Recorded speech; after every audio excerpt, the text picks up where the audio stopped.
है ऐसी बीमारी से। अभी कल एक व्यक्ति ने कॉल किया कि भैया आपकी चितवी, आपकी पटवी, आपने वीडियो बना के डाला, योगी आदित्यनाथ जी को धर्म संकट में डाल दिया कि उनको नहीं जाना चाहिए। बाद में मैंने कल कहा कि जाना चाहिए। भैया वो देश के मुख्यमंत्री हैं, मतलब एक राज्य के मुख्यमंत्री हैं, और मुख्यमंत्री यदि किसी के बहकावे में बहक गया तो उसे मुख्यमंत्री बने रहने का कोई अधिकार नहीं, मैं समझता हूं। अगर मेरी बात ही से अगर योगी आदित्यनाथ ने डिसीजन ले लिया कि मैं नहीं जाऊंगा, तो मैं समझता हूं बहुत घटिया डिसीजन था ये। इसलिए घटिया था, गद्दी आपको 1000 बारी मिल जाएगा, कुर्सी आप 1000 बारी ले सकते हैं, चुनाव 1000 बारी लड़ सकते हैं, लेकिन माँ बाप एक ही बार दोबारा नहीं मिलता है। दोबारा आपको संस्कार प्राप्त नहीं होगा। ये क्षण तो योगी आदित्यनाथ ने गवा दिया। और किसी भी व्यक्ति को मैं कह रहा हूं, मैं आज आपको अपनी बात बता रहा हूं, लोग बहुत सोच रहे होंगे यार क्या क्या बोलता है धनेश्वर महतो। सुन लो भाई, सन 2001 के अंदर मैं जिला परिषद का उम्मीदवार अपने क्षेत्र से बना था। आज मैंने नामांकन किया, कल मेरे बड़े भाई का कॉल आया कि हालत सीरियस है भाई की मेरी, और तुरंत उसको ऑपरेशन। मेरे भाई का बड़ा कॉल आया, उसकी अचानक से एक फेफड़ा जो है काफी दिन से दिक्कत था, वो खराब हो गया था, पसली की 4.5 हड्डी सड़ गई थी, और अचानक उसको ऑपरेशन करना था।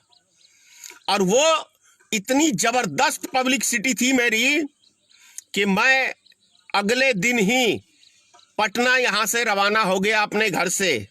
मैंने क्षेत्र छोड़ दिया, मैंने चुनाव छोड़ दिया, लेकिन मैं भाई मेरा चला जाता तो नहीं मिलता।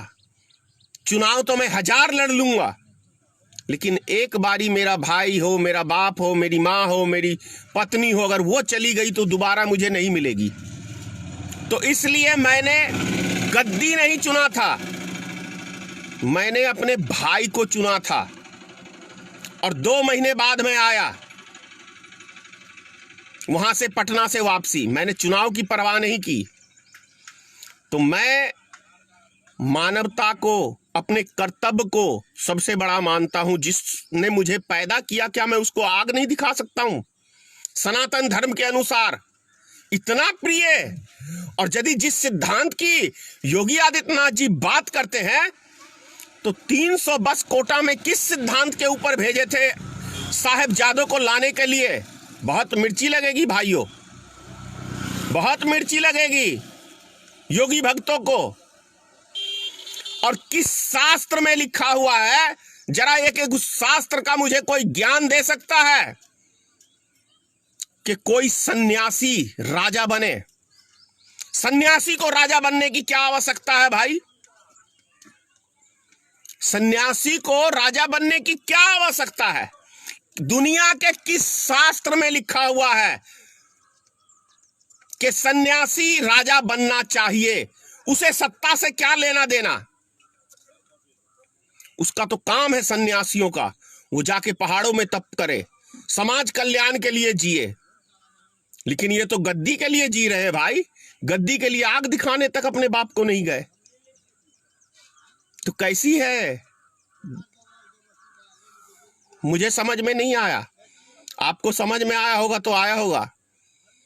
मैं ऐसी गद्दी को 100 बार ठोकर मारूंगा। कोई कहेगा मुझे अपना माँ बाप छोड़ दे, घरवाली छोड़ दे, मैं नरेंद्र मोदी नहीं हूं। मैं 100 जन्म लूंगा तब भी नहीं मैं अपने घर परिवार को छोड़ूंगा, क्योंकि जब मैं अपने घर परिवार को छोड़ सकता हूं तो दुनिया मेरे लिए क्या चीज है, और मनुष्य फिर कोई क्या है मेरे लिए? तो ये देश में जो शासक हैं वो अपने घर के सदस्यों के तक के नहीं है, तो आपके कैसे हो सकते हैं? ये आपको सोचना है। जो व्यक्ति अपने घर के सदस्य का नहीं हो सकता है, जिससे 7 फेरे लिए हैं नरेंद्र मोदी ने और उसको छोड़ के चल दिया, शादीशुदा होते हुए उसकी जिंदगी एक विधवा की कर दी, उस व्यक्ति से क्या उम्मीद रखते हो भाई देश की जनता?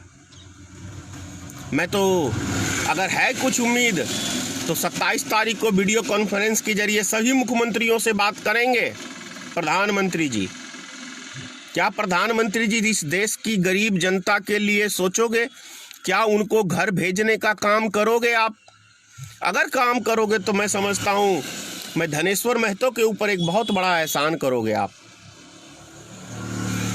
मैं नतमस्तक होके कहोगे तो मैं आपका चरण भी पकड़ लूंगा माननीय प्रधानमंत्री जी। लेकिन मेरे जो गरीब मजदूर फंसे हुए हैं पूरे देश के कोने कोने से, नागालैंड तक से मेरे पास फोन आ रहा है कि मैं यहाँ फंसा हुआ हूँ। नागालैंड, गुजरात, सबसे ज्यादा गुजरात से कॉल आता है माननीय प्रधानमंत्री जी आप ही के गृह क्षेत्र से कि वहां के मजदूरों की बुरा हाल है। तमिलनाडु से आता है, कर्नाटक से आता है, बेंगलुरु से आता है, दिल्ली से। दिल्ली की राजधानी केजरीवाल जो है उनका भी दिखावा ही है मुझे लगता है। एक खिचड़ी के लिए हजारों की संख्या में भीड़ दौड़ती है तो पता चल रहा है कि दिल्ली में भी केजरीवाल जी क्या कर रहे हैं। मैं पहले बहुत बढ़िया समझ रहा था केजरीवाल जी को कि बहुत अच्छा काम कर रहे हैं दिल्ली के लिए, लेकिन आप भी केजरीवाल जी 2 टाइम का वक्त का रोटी नहीं दे पाए दिल्ली की जनता को, गरीब मजदूर को। तो आपकी भी राजनीति एक अजीब सी है, आप भी प्योर नेता बन चुके हैं। आपको बता दूं, पंजाब, जम्मू कश्मीर, लुधियाना, हरियाणा, गुड़गामा, मतलब यूपी से ऐसा कोई जगह नहीं है हिंदुस्तान का, मोटी सी बात कह दूं, जहां से कॉल करके हिंदुस्तान के एक एक कोने से लोग कॉल, हेलो, तो ये समझने की बात है। मैं लास्ट में यही कहूंगा माननीय प्रधानमंत्री जी, 27 तारीख को वीडियो कॉन्फ्रेंस कर रहे हैं सभी मुख्यमंत्रियों से, और सभी मुख्यमंत्रियों से मैं ये कहना चाह रहा हूं कि जो गरीब मजदूर बाहर फंसे हुए हैं, जो गरीब मजदूर फंसे हुए हैं बाहर, मैं आपसे कह रहा हूं उन व्यक्तियों को घर तक पहुंचाइए। उसके बाद 6 महीने के लिए लॉकडाउन कर दीजिए। किसी को कोई आपत्ति नहीं होगी, मुझे भी कोई आपत्ति नहीं होगी, क्योंकि मैं जान रहा हूं ये महामारी है। इतना ही कहूंगा। जय हिंद, जय भारतीय मित्र पार्टी, जय श्री राम, माता भगवती आप सबको सद्बुद्धि दे और इन गरीब मजदूर आदमियों के विषय में माननीय प्रधानमंत्री बेहतर निर्णय लेंगे, ऐसा मुझे विश्वास है। 27 तारीख को। जय हिंद, जय मां भगवती।